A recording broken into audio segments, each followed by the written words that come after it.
अगर आपको अपना या अपने किसी फैमिली मेंबर का ट्रीटमेंट करवाना है तो आप कहाँ जाओगे? हॉस्पिटल। इंडिया में 3 तरह के हॉस्पिटल नेटवर्क मेनली वर्क करते हैं, जिनमें पब्लिक या गवर्नमेंट, प्राइवेट और चैरिटेबल हॉस्पिटल्स आते हैं। अगर आप लोग फाइनेंशियली स्ट्रांग नहीं है तो आप डिस्ट्रिक्ट के सिविल हॉस्पिटल जाओगे, पर हमारे देश भारत के सिविल हॉस्पिटल्स का हाल कुछ ऐसा है। एमपी के विमेन गवर्नमेंट हॉस्पिटल की दीवार से पीओपी गिर रही है। आधे से ज्यादा गवर्नमेंट हॉस्पिटल्स बेसिक मेडिसिन तक प्रोवाइड नहीं कर पा रहे हैं। मेडिसिन लोगों को बाहर से परचेस करनी पड़ती है। ओडिशा के गवर्नमेंट हॉस्पिटल के बाहर से डीजे की आवाज आ रही है। जब देखा गया तो वहाँ के doctor and on duty hospital staff birthday party celebrate कर रहे हैं। जरा सोचो, वहाँ पर एडमिट पेशेंट पता नहीं किस हालत में होंगे, ऊपर से डीजे की आवाज उनकी कंडीशन को कितना क्रिटिकल कर सकती है।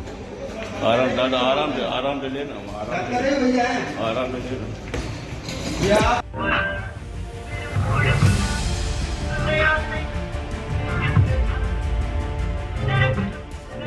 रूरल एरिया के 38% गवर्नमेंट हॉस्पिटल्स में तो स्टाफ के लिए वॉशरूम तक की सुविधा नहीं है। पेशेंट का तो भूल ही जाओ। बिहार में गवर्नमेंट हॉस्पिटल में झाड़ फूक से पेशेंट्स का इलाज किया जा रहा है। इससे वर्स्ट क्या ही होगा। अब आप सोच रहे होंगे हम प्राइवेट हॉस्पिटल में अपना ट्रीटमेंट करवा लेंगे, वहाँ तो हमारा बहुत अच्छे से ध्यान रखा जाएगा ना, सारी नेसेसरी फैसिलिटीज भी मिल जाएंगी।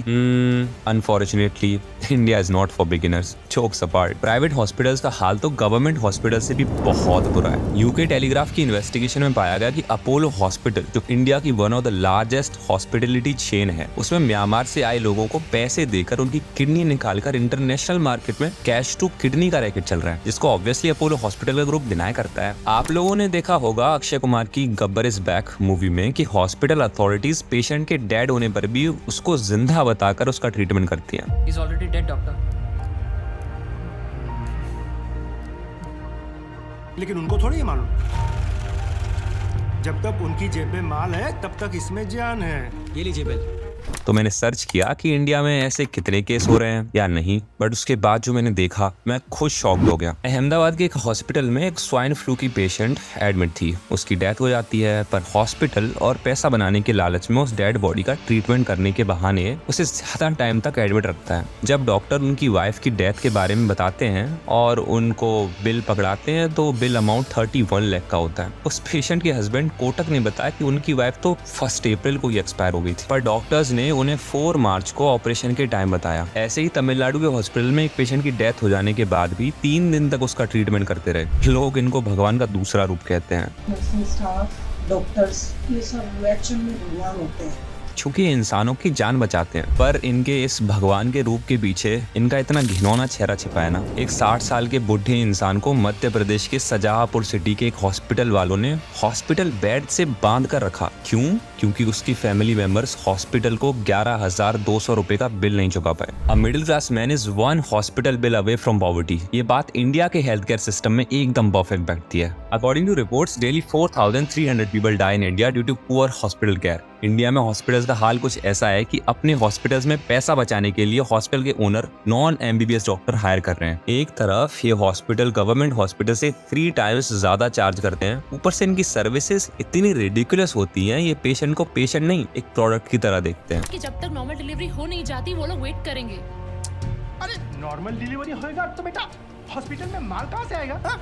और तुम्हारा सैलरी कहाँ से आएगा? इंडिया में अननेसेसरी सी सर्जरी होना एक नॉर्मल बात हो चुकी है। WHO ने सी सर्जरी कुछ सर्टेन सिचुएशन में करने की गाइडलाइंस कुछ ऐसे दी हैं कि जब पेशेंट को हाई ब्लड प्रेशर हो, रैप्चर्ड यूट्रस और विमेन की एज 35 या उससे ज्यादा हो। पर नेशनल फैमिली हेल्थ सर्वे ने अप्रोक्सीमेटली 60,000 विमेन पर सर्वे किया जिन्होंने 5 सालों के ड्यूरेशन में बच्चे को जन्म दिया था, पर उन्होंने पाया कि 40% विमेन जो प्राइवेट हॉस्पिटल गई थी उनका सी सेक्शन हुआ as compare to the other women जो गवर्नमेंट हॉस्पिटल गई थी, उनका नंबर 11% था।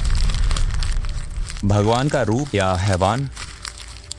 यूपी के मैनपुरी में एक नर्स ने इन्फेंट चाइल्ड को उसकी फैमिली को देने से मना कर दिया। क्यों? क्योंकि उसकी फैमिली ने नर्स को 5,100 रुपीज नहीं दिए थे। एज अ रिजल्ट बेबी की सिचुएशन क्रिटिकल हुई और उसकी डेथ हो गई। बच्चे की फैमिली ने बताया कि वो बार बार नर्स से उसका बच्चा मांग रहे थे, पर नर्स ने मना कर दिया और बच्चे की जान चली गई। According to the reports, India में 834 पीपल पर डॉक्टर हैं, जिनमें आयुष प्रोफेशन वाले डॉक्टर्स भी इंक्लूडेड हैं। वहीं दूसरी तरफ पंजाब में 59% मेडिकल ऑफिसर्स और 57 7 स्पेशलिस्ट डॉक्टर्स की शॉर्टेज है, जहां हॉस्पिटल्स में specialist doctors as an emergency medical officers की तरह वर्क कर रहे हैं। या कि नेशनल मेडिकल कमीशन की गाइडलाइंस में ये स्पेसिफिकली मेंशन्ड है कि डॉक्टर्स को ज्यादा से ज्यादा जितना हो सके जेनरिक मेडिसिन को ही प्रिस्क्राइब करना चाहिए, पर आपने देखा होगा कितने ही करते हैं। खैर, जैसे हर सिक्के के 2 साइड्स होते हैं, वैसे ही कुछ अच्छे डॉक्टर्स भी हैं जो देश के लिए और देश की सेवा के लिए काम कर रहे हैं, जैसे कि डॉक्टर जयचंद्रन, जो पिछले 45 ईयर से सिर्फ 5 रुपीज लेकर पेशेंट का ट्रीटमेंट कर रहे हैं। और ऐसे ही और बहुत सारे डॉक्टर्स हैं। ये तो बस कुछ ही चीजें हैं इस dirty Indian health care system की। अगर इसका नेक्स्ट पार्ट चाहिए तो 500 लाइक्स कर दो और कमेंट में बताओ ये सब इलीगल चीजें रोकने के लिए हमारे देश की गवर्नमेंट को क्या स्ट्रिक्ट रूल्स एंड लॉज लाने चाहिए। और हाँ, अगर कोई पब्लिक सर्वेंट ये वीडियो देख रहा है तो इन चीजों के बारे में जल्द से जल्द कोई proper strict rules and laws लाएं।